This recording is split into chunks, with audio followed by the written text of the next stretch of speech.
isu kontemporer di kawasan Asia Selatan. Bab 1. Asia Selatan sebagai studi kawasan. Pada bab 1 ini, ada 3 topik yang akan saya bahas, yaitu 1. Asia Selatan sebagai sebuah kawasan. Studi kawasan atau area study atau yang dikenal sebagai regional study menjadi salah satu subkajian yang dipelajari dalam studi hubungan internasional. Secara umum, dapatlah kita pahami bahwa studi kawasan adalah sebuah tema yang sangat besar karena mempelajari berbagai aspek dari sebuah kawasan atau region yang meliputi aspek geografis, politik, historis, sosial, ekonomi, budaya, dan lain-lain. Mengacu pada pengertian studi kawasan yang disampaikan oleh Duracell pada tahun 1952, maka studi kawasan secara praktis dapat dimaknai sebagai berikut. Is the scientific study of a region presenting a certain political social unity with a view to understanding and explaining its place and its role in international society. This result can only be obtained by the systematic use of all branches of study that may provide valid explanation. Pengertian tersebut tidak jauh berbeda dengan pemahaman secara umum mengenai studi kawasan, namun Duracell juga menekankan bahwa untuk memahami studi kawasan tidaklah cukup jika menggunakan perspektif dari suatu bidang keilmuan saja, diperlukan pemahaman dari perspektif bidang-bidang lainnya yang terkait. Ini berarti studi kawasan secara utuh akan melibatkan sejarawan, ahli geografi, sosiolog, antropolog, psikolog, serta ahli bahasa karena cakupan studi tersebut yang begitu luas. Morgenthau pada tahun 1952 menyatakan bahwa studi kawasan baik secara historis maupun secara analisis telah turut membentuk hubungan internasional sebagai sebuah disiplin ilmu. Studi kawasan yang dipelajari saat ini banyak berutang kepada kebutuhan praktis untuk mempersiapkan tentara yang akan ditugaskan ke luar negeri pada masa Perang Dunia II. Para anggota angkatan bersenjata yang akan ditugaskan tersebut harus secepat mungkin dapat berkenalan dengan bahasa, geografis, budaya, dan sejarah negara-negara tersebut. Dalam upaya mempelajari sebuah kawasan, sebaiknya harus dibekali dengan pemahaman mengenai definisi kawasan itu sendiri. Kawasan atau region berasal dari kata regio yang berarti memimpin. Jadi, makna asli dari region terkait dengan pemerintahan sama sekali tidak berhubungan dengan sebuah batas wilayah. Belakangan kata region juga dikaitkan dengan reger yang berarti mengarahkan atau memerintah. Konsepnya bersifat polisemik dan istilah region dapat merujuk misalnya pada ruang geografis, interaksi ekonomi, yurisdiksi kelembagaan atau pemerintah, atau karakteristik sosial atau budaya. Suatu kawasan adalah area dengan lokasi tertentu yang dalam beberapa hal berbeda dari area lain dan meluas sejauh lingkup distinct tersebut. Salah satu kawasan yang menarik untuk dikaji adalah kawasan Asia Selatan. Asia Selatan sebagai kawasan yang kaya akan budaya dengan letak geografis yang strategis telah berkontribusi terhadap keberagaman isu yang dapat dikaji dari kawasan ini. Obert menyebutkan setidaknya ada beberapa alasan menyebabkan kawasan ini menarik untuk dipelajari.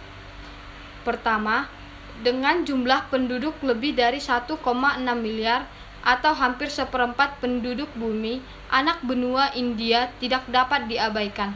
India bahkan akan menjadi negara terpadat penduduknya tahun 2023. Kedua, negara-negara di kawasan ini mulai menunjukkan perkembangan perannya dalam perekonomian dunia, terutama dalam hal pertumbuhan industri, teknologi informasi, dan peran anak benua dalam manufaktur dan ekspor. Secara singkat, profil negara-negara di kawasan Asia Selatan dapat diringkas sebagai berikut. Pertama, Bangladesh sebagai Pertama, Bangladesh yang semula adalah bagian dari Pakistan bagian timur, merdeka pada tahun 1971.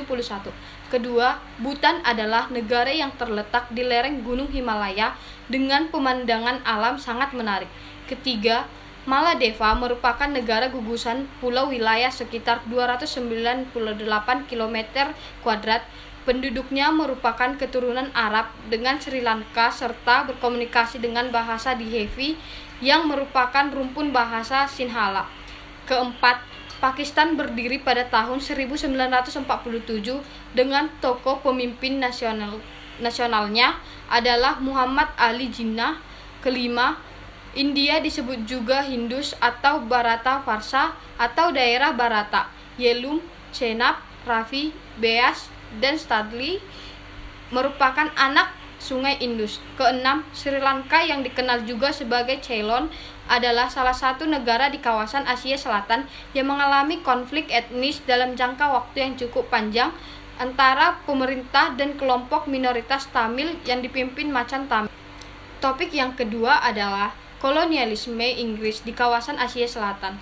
Menuliskan sejarah yang sangat panjang dalam bagian yang terbatas bukanlah sebuah upaya yang mudah.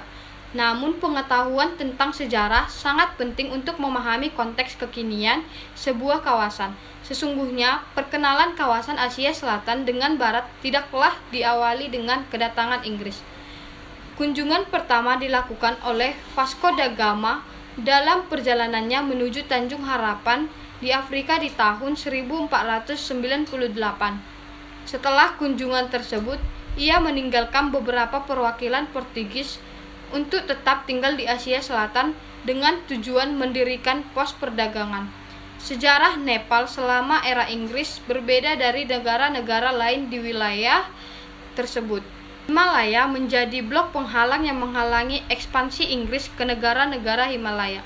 Namun, kondisi pegunungannya tidak sepenuhnya menghilangkan pengaruh Inggris di wilayah tersebut.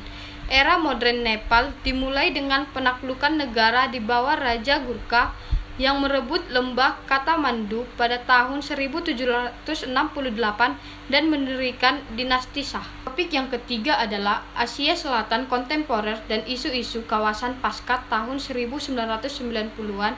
Kawasan Asia Selatan mengalami perubahan dinamis dan kompleks sebagai bagian dari proses globalisasi yang identik dengan jumlah transformasi. Globalisasi sendiri mengacu pada peningkatan saling ketergantungan di antara negara-negara ditandai dengan aliran barang dan jasa yang lebih bebas pergerakan tenaga kerja, reformasi sejumlah sektor politik lebih terbuka, dan kehadiran sejumlah aliansi militer. Maka globalisasi telah menjadi kekuatan utama dalam mendorong perubahan sosial ekonomi yang cepat dan membentuk ulang tatanan masyarakat di seluruh dunia dan menyusun kembali realitas bisnis baru. Globalisasi juga selalu memiliki dua sisi, yaitu peluang dan tantangan. Hal ini terjadi karena adanya peningkatan keterkaitan persaingan dan ambiguitas dan proses itu sendiri. Maka, globalisasi selalu bermuara pada perubahan dan diikuti dengan pembelajaran baik individu, organisasi, dan masyarakat secara untuk tetap relevan dan kompetitif dalam proses globalisasi. Kelompok hijrah, yang mana perubahan sosial masyarakat telah mempengaruhi penilaian mereka kelompok hijrah sebagai orang suci di The Order atau masyarakat kelas kedua yang mendapatkan diskriminasi. Pembersihan etnis Lhots Hampa di Bhutan menjadi sebuah fenomena ironi di balik wacana indeks kebahagiaan negara tersebut.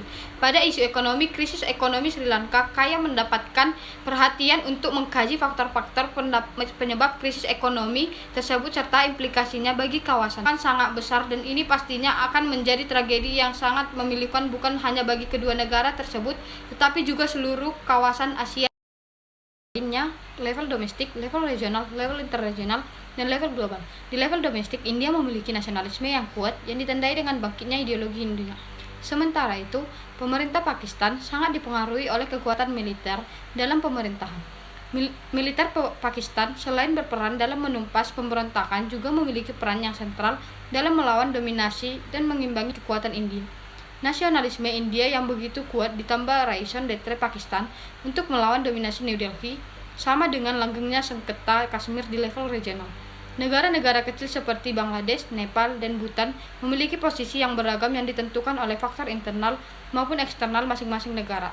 Keamanan di level interregional ditandai dengan interaksi antara India dengan Tiongkok dan negara kawasan Asia Selatan. Permusuhan antara India dengan Tiongkok dan Pakistan yang disebabkan oleh sengketa wilayah yang membuat Beijing dan Islamabad berteman akrab. The enemy of my enemy is my friend. Alasan lainnya adalah karena Tiongkok memiliki ambisi untuk membangun jalur sutra baru yang mana Pakistan memiliki posisi yang strategis dalam kebijakan ini. Di level global ada war on terror-nya di Afghanistan. Setelah 2 dekade berperang, Amerika Serikat diangkat kaki dan Taliban menguasai pemerintahan.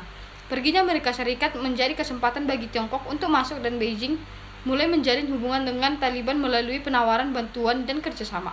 Merujuk pada asumsi dasar SCT bahwa dinamika kompleks keamanan akan cenderung bertahan lama meski akan ada perubahan-perubahan baik dari negara-negara kawasan maupun dari faktor eksternal. Struktur Asia Selatan tetap bipolar dengan aktor utamanya dunia dan Pakistan dan penetrasi eksternal datang dari Tiongkok. Dengan kata lain, kompleks keamanan Asia Selatan akan tetap tidak begitu aman. Ketidakamanan ini dalam derajat tertentu menjadi salah satu faktor yang menyebabkan kurang baiknya pembangunan di kawasan ini yang pada akhirnya kembali melahirkan siklus ketidakamanan. Ini tentu saja menjadi tantangan yang berat bagi Asia Selatan. Bab 3. Lahore Declaration sebagai tameng penggunaan nuklir India-Pakistan. Lahore Declaration memiliki beberapa poin kesepakatan penting yaitu menuntut kerjasama dan kesepakatan India dan Pakistan agar nuklir yang dikembangkan oleh keduanya tidak menimbulkan konflik dan serangan di kemudian hari. Deklarasi ini dibuat tidak hanya untuk disepakati. Lebih dari itu, deklarasi ini menuntut kesediaan India dan Pakistan untuk bersama-sama menerapkan janji yang tertuang dalam deklarasi ini. Lahore Declaration membawa sejumlah keuntungan seperti lahirnya beberapa kerjasama ekonomi antara India dan Pakistan. Keunggulan yang dimiliki oleh masing-masing negara membuat mereka saling melirik satu sama lain untuk bekerja sama dan saling memenuhi kebutuhan domestik masing-masing negara. Setelah dianalisis lebih dalam lagi, nyatanya Lahore Declaration tidak dapat menghentikan konflik antara India dan Pakistan seutuhnya. Tercatat sejak dikeluarkannya Lahore Declaration hingga tahun 2021, setidaknya terjadi lebih dari 10 konflik antara keduanya. Diketahui juga bahwa India dan Pakistan masih berupaya untuk meningkatkan sistem pertahanannya yang ditunjukkan dengan pembelian sejumlah senjata dari puluhan negara besar. Hal ini berarti eksistensi Lahore Declaration hanya sebatas menjaga agar konflik antara India dan Pakistan tidak mengalami eskalasi. Selain itu, deklarasi ini menjaga stabilitas kawasan Asia Selatan dari kemungkinan penggunaan nuklir oleh India dan Pakistan apabila keduanya kembali berkonflik.